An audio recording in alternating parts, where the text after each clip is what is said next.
So, as temperatures cool, I want everyone to take another look at the plan we've proposed. There's a reason why many doctors, nurses, and healthcare experts who know our system best consider this approach a vast improvement over the status quo. But if anyone from either party has a better approach that will bring down premiums, bring down the deficit, cover the uninsured, strengthen Medicare for seniors, and stop insurance company abuses, let me know. Let me know. Let me know.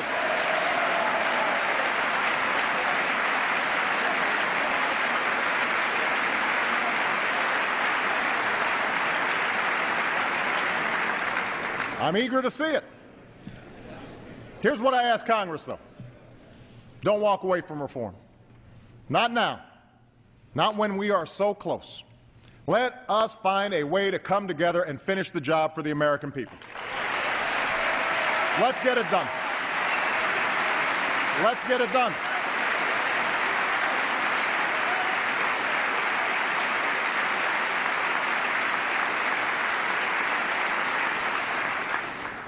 Now, even as health care reform would reduce our deficit, it's not enough to dig us out of a massive fiscal hole in which we find ourselves. It's a challenge that makes all others that much harder to solve, and one that's been subject to a lot of political posturing. So let me start the discussion of government spending by setting the record straight. At the beginning of the last decade, the year 2000, America had a budget surplus of over $200 billion. By the time I took office, we had a one-year deficit of over $1 trillion and projected deficits of $8 trillion over the next decade. Most of this was the result of not paying for 2 wars, 2 tax cuts, and an expensive prescription drug program. On top of that, the effects of the recession put a $3 trillion hole in our budget. All this was before I walked in the door. Now,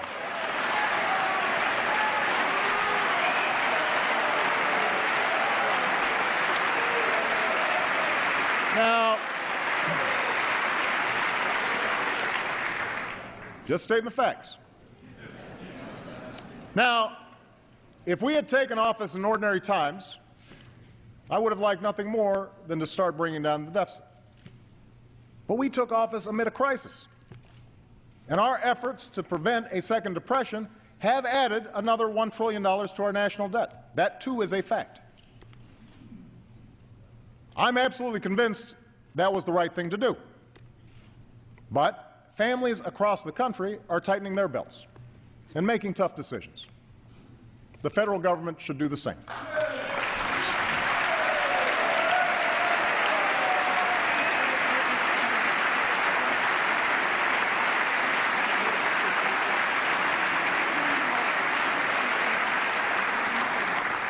So tonight, I'm proposing specific steps to pay for the $1 trillion that it took to rescue the economy last year. Starting in 2011, we are prepared to freeze government spending for 3 years. Spending related to our national security, Medicare, Medicaid, and Social Security will not be affected. But all other discretionary government programs will. Like any cash-strapped family, we will work within a budget to invest in what we need and sacrifice what we don't. And if I have to enforce this discipline by veto, I will.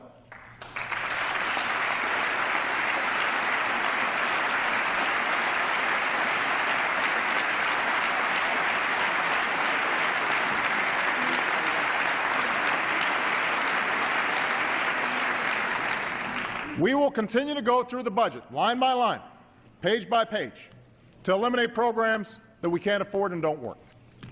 We've already identified $20 billion in savings for next year.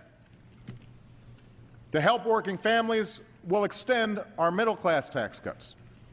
But at a time of record deficits, we will not continue tax cuts for oil companies, for investment fund managers, and for those making over $250,000 a year.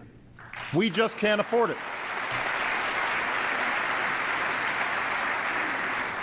Now, even after paying for what we spent on my watch, we'll still face the massive deficit we had when I took office. More importantly, the cost of Medicare, Medicaid, and Social Security will continue to skyrocket.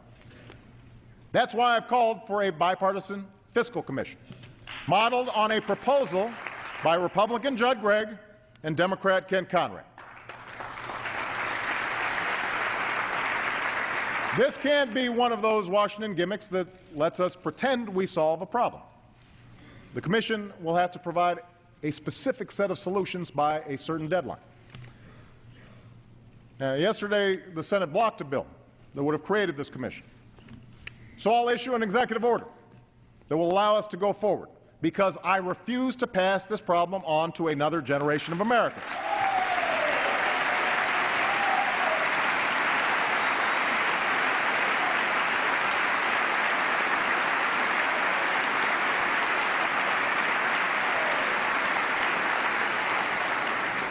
And when the vote comes tomorrow, the Senate should restore the pay-as-you-go law that was a big reason for why we had record surpluses in the 1990s.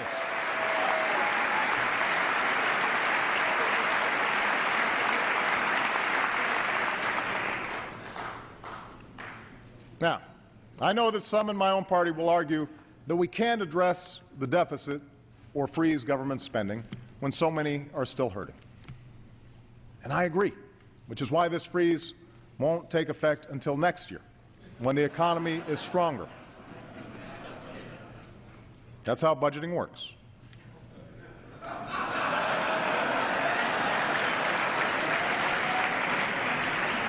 But understand, if we don't take meaningful steps to rein in our debt, it could damage our markets, increase the cost of borrowing, and jeopardize our recovery, all of which would have an even worse effect on our job growth and family incomes. From some on the right, I expect we'll hear a different argument. That if we just make fewer investments in our people, extend tax cuts, including those for the wealthier Americans, eliminate more regulations, maintain the status quo on health care, our deficits will go away. The problem is, that's what we did for 8 years.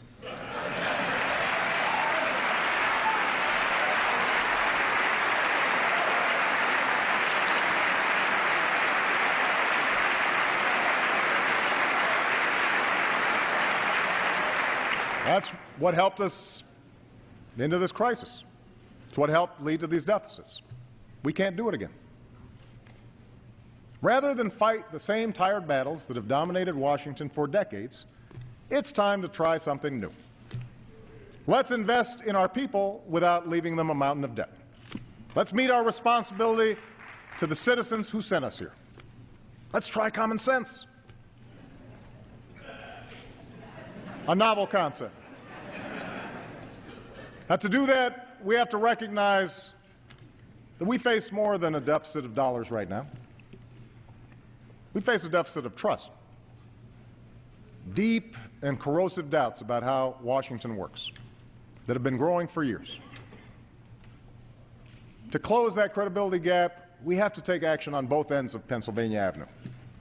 To end the outsized influence of lobbyists. To do our work openly. To give our people the government they deserve.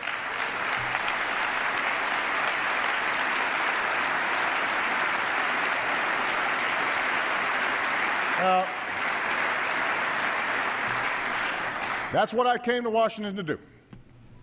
That's why, for the first time in history, my administration posts on our White House visitors online.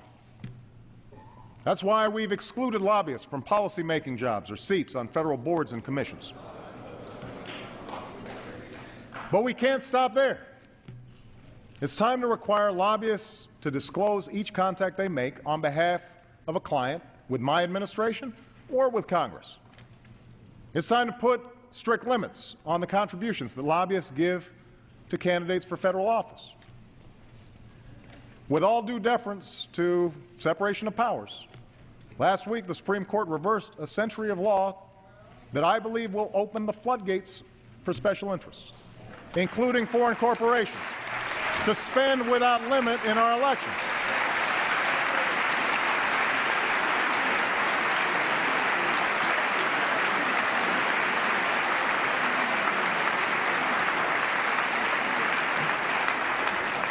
I don't think American elections should be bankrolled by America's most powerful interests, or worse, by foreign entities. They should be decided by the American people. And I'd urge Democrats and Republicans to pass a bill that helps correct some of these problems. I'm also calling on Congress to continue down the path of earmark reform. Democrats and Republicans.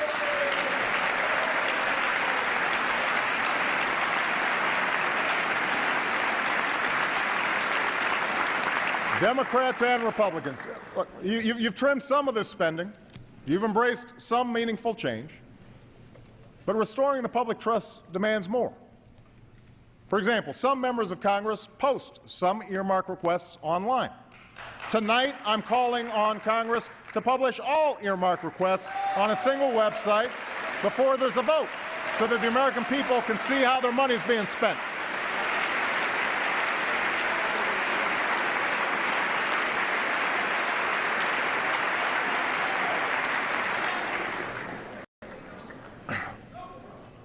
Of course, none of these reforms will even happen if we don't also reform how we work with one another. Now, I'm not naive. I never thought that the mere fact of my election would usher in peace and harmony in some post-partisan era. I knew that both parties have fed divisions that are deeply entrenched. And on some issues, there are simply philosophical differences that will always cause us to part ways. These disagreements about the role of government in our lives, about our national priorities and our national security, they've been taking place for over 200 years. They're the very essence of our democracy. But what frustrates the American people is a Washington where every day is election day. We can't wage a perpetual campaign where the only goal is to see who can get the most embarrassing headlines about the other side. A belief that if you lose, I win. Neither party should delay or obstruct every single bill just because they can. The confirmation of, I'm speaking to both parties now, the confirmation of well-qualified public servants shouldn't be held hostage to the pet projects or grudges of a few individual senators.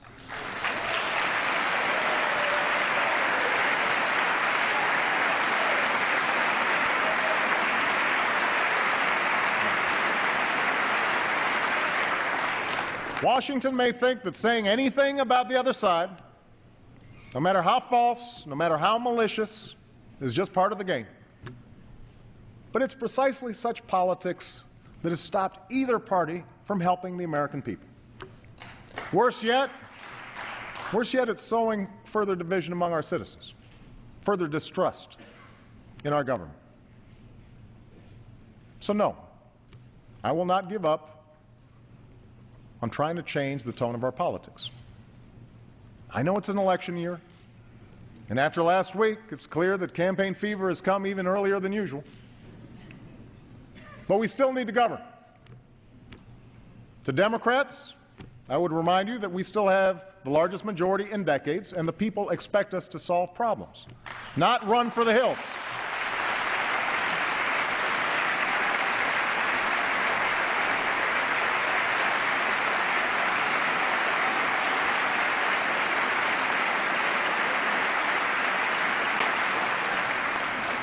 And if the Republican leadership is going to insist that 60 votes in the Senate are required to do any business at all in this town, a supermajority, then the responsibility to govern is now yours as well. Just saying no to everything may be good short-term politics, but it's not leadership. We were sent here to serve our citizens, not our ambitions.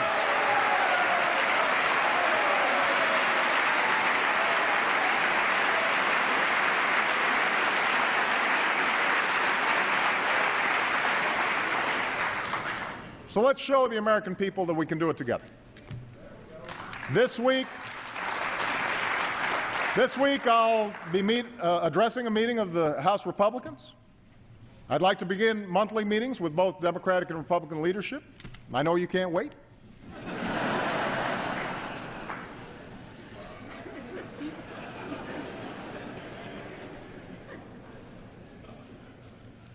Throughout our history, no issue has united this country more than our security. Sadly, some of the unity we felt after 9/11 has dissipated. And we can argue all we want about who's to blame for this, but I'm not interested in relitigating the past. I know that all of us love this country. All of us are committed to its defense. So let's put aside the schoolyard taunts about who's tough. Let's reject the false choice between protecting our people and upholding our values. Let's leave behind the fear and division and do what it takes to defend our nation and forge a more hopeful future for America and for the world.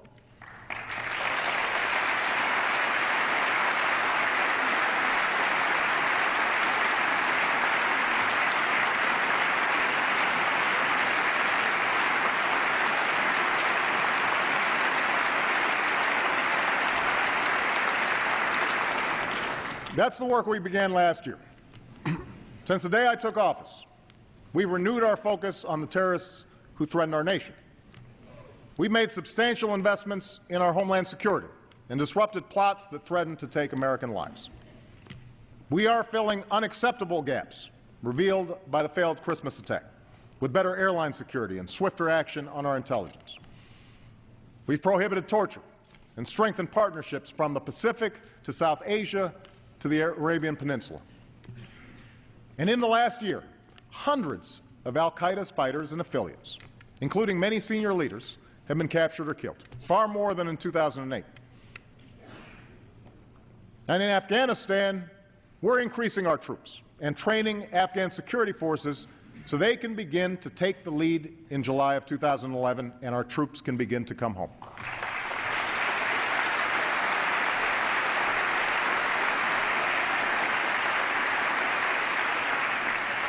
We will reward good governance, work to reduce corruption, and support the rights of all Afghans, men and women alike. We're joined by allies and partners who have increased their own commitments and who will come together tomorrow in London to reaffirm our common purpose. There will be difficult days ahead, but I am absolutely confident we will succeed. As we take the fight to al-Qaeda, we are responsibly leaving Iraq to its people. As a candidate, I promised that I would end this war, and that is what I am doing as president. We will have all of our combat troops out of Iraq by the end of this August. We will support the Iraqi government. We will support the Iraqi government as they hold elections, and we will continue to partner with the Iraqi people to promote regional peace and prosperity. But make no mistake, this war is ending, and all of our troops are coming home.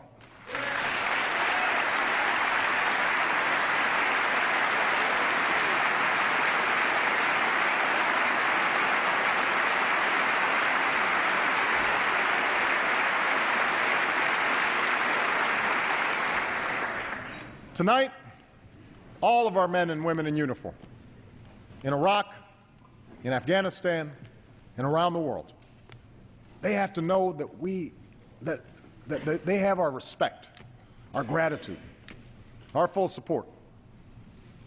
And just as they must have the resources they need in war, we all have a responsibility to support them when they come home.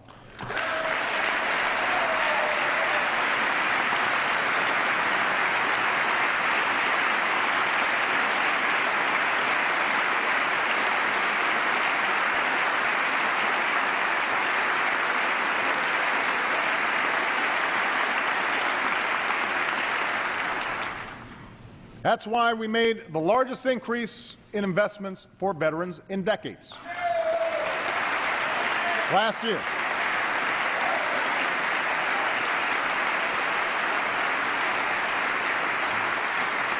That's why we're building a 21st century VA. And that's why Michelle has joined with Joe Biden to forge a national commitment to support military families.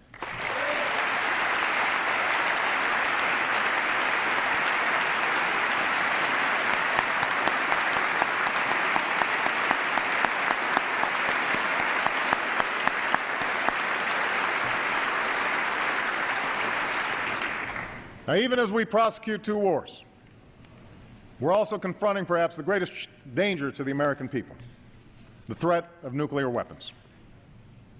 I've embraced the vision of John F. Kennedy and Ronald Reagan through a strategy that reverses the spread of these weapons and seeks a world without them. To reduce our stockpiles and launchers while ensuring our deterrent, the United States and Russia are completing negotiations on the farthest-reaching arms control treaty in nearly 2 decades.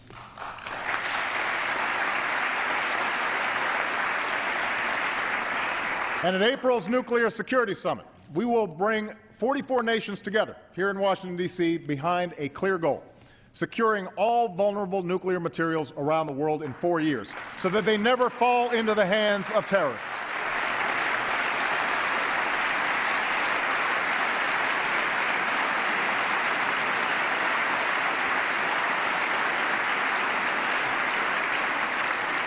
Now, these diplomatic efforts have also strengthened our hand in dealing with those nations that insist on violating international agreements in pursuit of nuclear weapons. That's why North Korea now faces increased isolation and stronger sanctions, sanctions that are being vigorously enforced.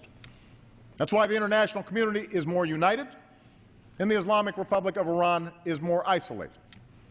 And as Iran's leaders continue to ignore their obligations, there should be no doubt they, too, will face growing consequences. That is a promise.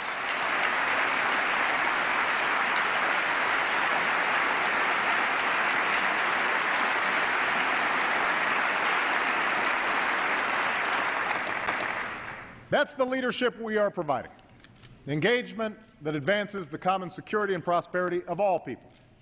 We're working through the G20 to sustain a lasting global recovery. We're working with Muslim communities around the world to promote science and education and innovation. We have gone from a bystander to a leader in the fight against climate change. We're helping developing countries to feed themselves and continuing the fight against HIV/AIDS. And we are launching a new initiative that will give us the capacity to respond faster and more effectively to bioterrorism or an infectious disease. A plan that will counter threats at home and strengthen public health abroad. As we have for over 60 years, America takes these actions because our destiny is connected to those beyond our shores. But we also do it because it is right. That's why, as we meet here tonight, over 10,000 Americans are working with many nations to help the people of Haiti recover and rebuild.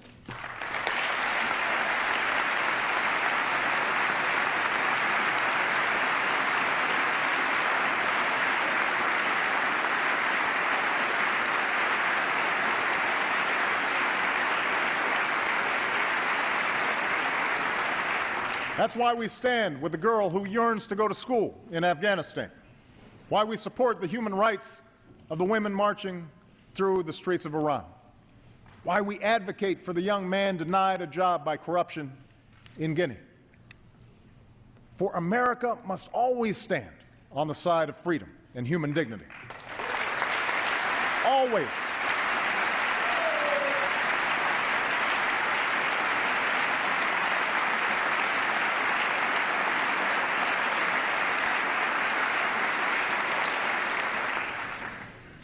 Abroad, America's greatest source of strength has always been our ideals. The same is true at home. We find unity in our incredible diversity, drawing on the promise enshrined in our Constitution. The notion that we're all created equal, that no matter who you are or what you look like, If you abide by the law, you should be protected by it. If you adhere to our common values, you should be treated no different than anyone else. We must continually renew this promise. My administration has a civil rights division that is once again prosecuting civil rights violations and employment discrimination. We finally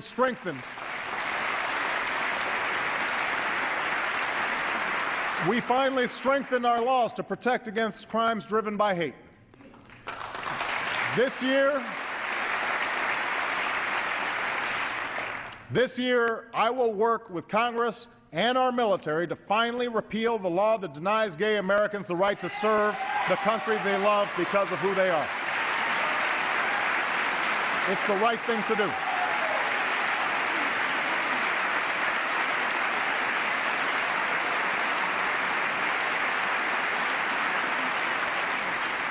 We're going to crack down on violations of equal pay laws so that women get equal pay for an equal day's work.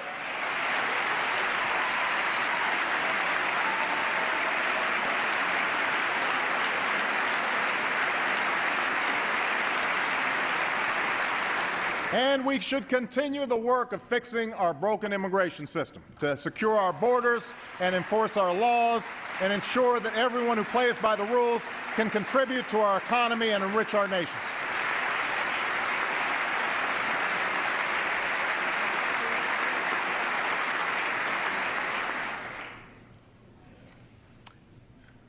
In the end, it's our ideals, our values that built America, values that allowed us to forge a nation made up of immigrants from every corner of the globe, values that drive our citizens still. Every day, Americans meet their responsibilities to their families and their employers. Time and again, they lend a hand to their neighbors and give back to their country. They take pride in their labor and are generous in spirit.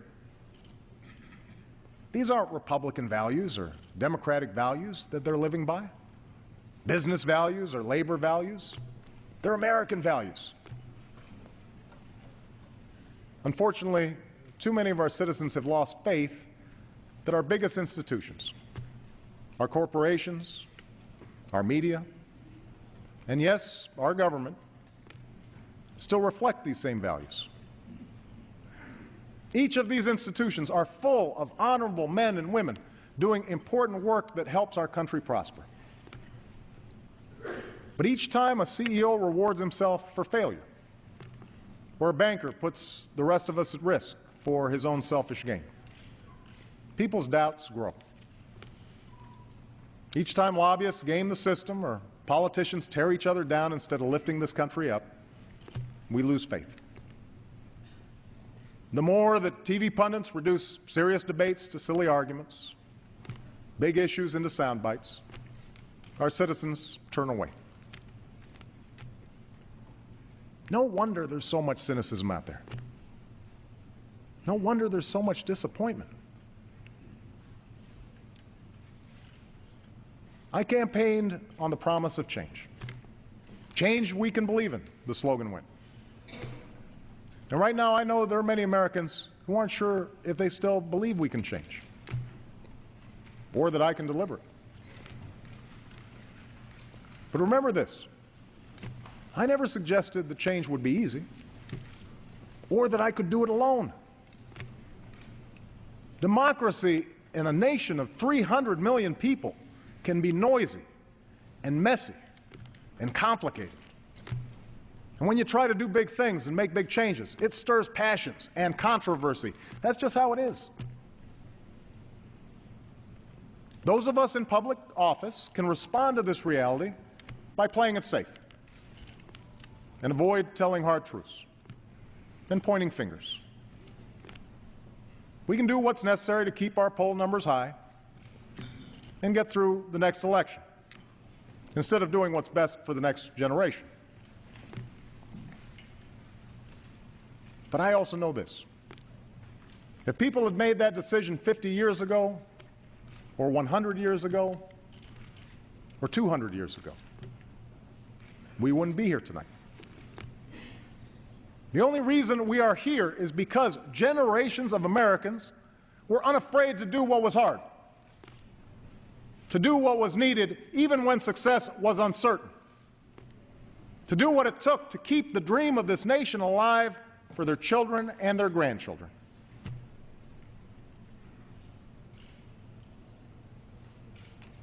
Our administration has had some political setbacks this year,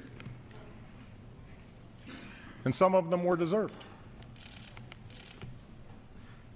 But I wake up every day knowing that they are nothing compared to the setbacks that families all across this country have faced this year. And what keeps me going, what keeps me fighting, is that despite all these setbacks, that spirit of determination and optimism, that fundamental decency that has always been at the core of the American people, that lives on. It lives on in the struggling small business owner who wrote to me of his company. None of us, he said, are willing to consider even slightly that we might fail. It lives on in the woman who said that even though she and her neighbors have felt the pain of recession, we are strong, we are resilient, we are American. It lives on in the 8-year-old boy in Louisiana who just sent me his allowance and asked if I would give it to the people of Haiti. And it lives on in all the Americans who've dropped everything to go someplace they've never been and pull people they've never known from the rubble, prompting chants of USA, USA, USA, when another life was saved. The spirit that has sustained this nation for more than 2 centuries lives on in you, its people. We have finished a difficult year. We have come through a difficult decade. But a new year has come. A new decade stretches before us. We don't quit. I don't quit. Let's seize this moment to start anew, to carry the dream forward, and to strengthen our union once more.